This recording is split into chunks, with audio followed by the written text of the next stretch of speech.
Iltei, annagaan nu bulcha nagaan nu hawwatu. Annagaan nu bulcha nagaan nu hawwatu. Aboo haroo tana ta'ammallee matti rabbi haa taasisu. Rabbi haa taasisu. Warra waan kana kunuunsullee rabbi haa taasisu. Rabbi haa eegu. Rabbi haa eegu. Xiqqaa keenya nagaa nu haa godhu. Guddaa keenya nagaa nu haa godhu. Barataa keenya nagaa nu haa godhu. Barsiisaa keenya nagaa nu haa godhu. Hojjetaa keenya nagaa nu haa godhu. Hooggansa keenya nagaa nu haa godhu. Hooggansa keenya nagaa nu haa godhu. Tijjennee waayini haa jiru. Tijjennee waayini haa jiru. Baabadaasi. Daadhi rooba, hortaa barii, gurfoo baaduu, baada nagaya, maatiin burduq, waatiin burduq, yoo haqje waraabula.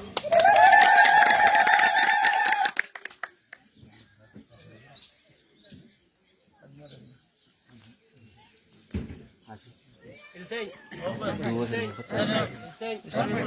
Anagaan nu bulcha nagaan nu haa oolchu. Hamaa nurraa haa oolchu. Gaarii waliin nu haa oolchu. Hara waayni nu haa godhu. Yeroo carcar nu haa godhu. Dirree nu haa godhu. Meeydaq nu haa godhu. Horoo nu haa godhu. Saboon nu haa godhu. Gurmoo nu haa godhu. Mucaa nu haa godhu. Leenca nu haa godhu. Haadu nu haa godhu. Irransa nu haa godhu. Irrabu nu haa godhu. Guyya bulchu nu haa godhu. Kayne nu haa godhu. Ijoollee waayni haa jiru. Ijoollee waayni haa jiru. Baabadaasi. Daadhii rooba. Hortaa bari, ultaa bari, ulfoo baadu, baada nagaya, maatiin burduk, waa inni jedhe.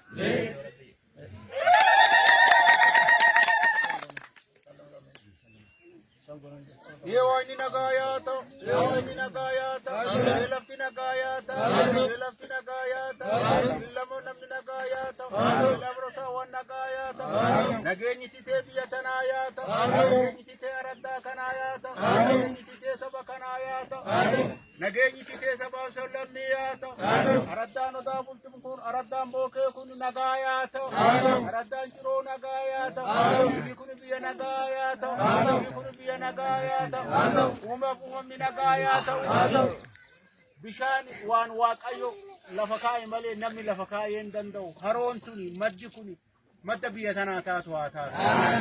Maddi kuni madda biyya kanaa taatu haa taatu. Waan madda kanarra jiru Oromoodhaa yaa ta'u. Wanti madda kanarra jiru Oromoodhaa yaa ta'u. Oromoon marti yaa jaalatu. Sa'aa namaa madda sifaa yaa ta'u. Sa'aa namaa madda sifaa yaa ta'u. Maddi kuni kunoo ijoollee baagadaatiin kunuunsifamaa jira. Ifaajee ijoollee baagadaa tana gola mararrattuu waaqayyo haa argu. Ifaajee ijoollee baagadaa tana gola mararrattuu waaqayyo haa argu. Waaqni lafti waan hojjetan kana Oromootti haa bareedu. Waan hojjetan kana Oromootti haa bareedu. Dhaabbata isaanii Oromootti haa bareedu. Waan hojii kana Oromootti haa mi'eessu. Bijennee waa'inaa jedhu. Bijennee laftaa jedhu. Bijennee araddaan kunaa jedhu. Bishaan immoo kan waaqati. Bishaan immoo namni as hin goone. Waaqatu as godhee waaqayyo akkuma miidhasee uume kana qarqaarsa waaqaa haa kennu. Qarqaarsa namaa haa kennu. Qarqaarsa waaqaa haa kennu. Nuyi Oromoon gola mararrattuu tokko araddaa kana eebbifnee jira. Araddaan kun kaleessa mudhii irreessaa kan jettan mudhii irreessaa kalee Oromoota asitti irreeffata. Waaqayyo aadaa kanalleen asaa deebisu. Irreessa kanalleen asaa deebisu. Irreessa kanalleen asaa deebisu. Amantaan kan abbaati. Aadaan garuu ka ummata Oromooti. Aadaa tana waaqayyo haa dagaagu. Aadaa tana bakka riphxee haa kaasu. Aadaa tana bakka riphxee haa kaasu. Aadaan Oromoo bakka marattuu tokkummaan Oromoo haa cimu. Tokkummaan Oromoo haa cimu. Araddaa kana waaqayyo dhukkuba qileen irraa haa qabu. Bina waraanan irraa haa qabu. Beela misooman irraa haa qabu. Araddaa gabbinaa haa ta'u. Araddaa eebbinaa haa ta'u. Ijoolleen teenyalleen kaas hojjettu tun waa marti nagaa haa ta'u. Waa marti nagaa haa ta'u. Waa marti qabbanaa yaa taatu. Afaan ummata Oromoo waa beekan. Oromoon afaan isaanii haa beekan. Nagaa.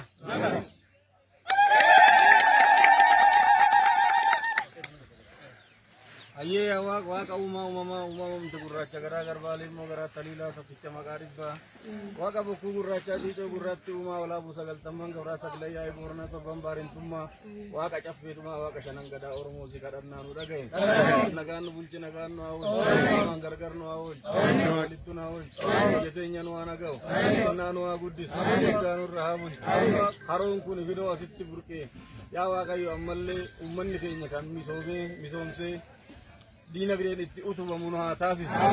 Uummata kanallee Waaqayyo fayyaa haa kennu. Nu jenne waa inni uumamaa haa jedhu. Nu jenne waa inni gadaa shananii haa jedhu. Nu jenne waa inni caffeetuma haa jedhu. Warri roobaa nagaa.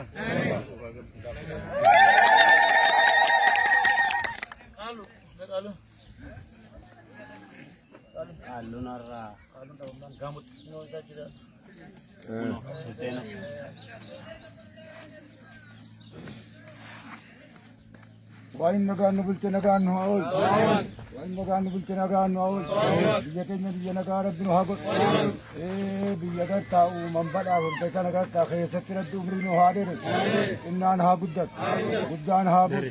Biyyi keenya waayini haa jiru. Bakka nurraa hafte waayini itti nu haa guutu. Baabadaas baabadaas. Daadii roobaa. Hortan mallee. Bultan mallee. Yaada naga. Waatin naga. Maatin budduq. Waatin budduq. Yoo waaqje gadaan kuufaa gabbina.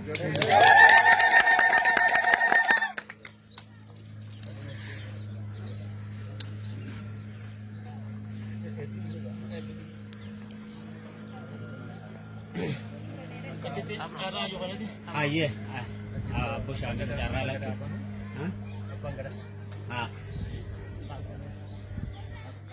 Tole ulfaadhaa galatoomaa abbootiin gadaa keenyallee natti fayyadamuudhaaf akkasuma bultoonni aanaa odaa bultuma aanaa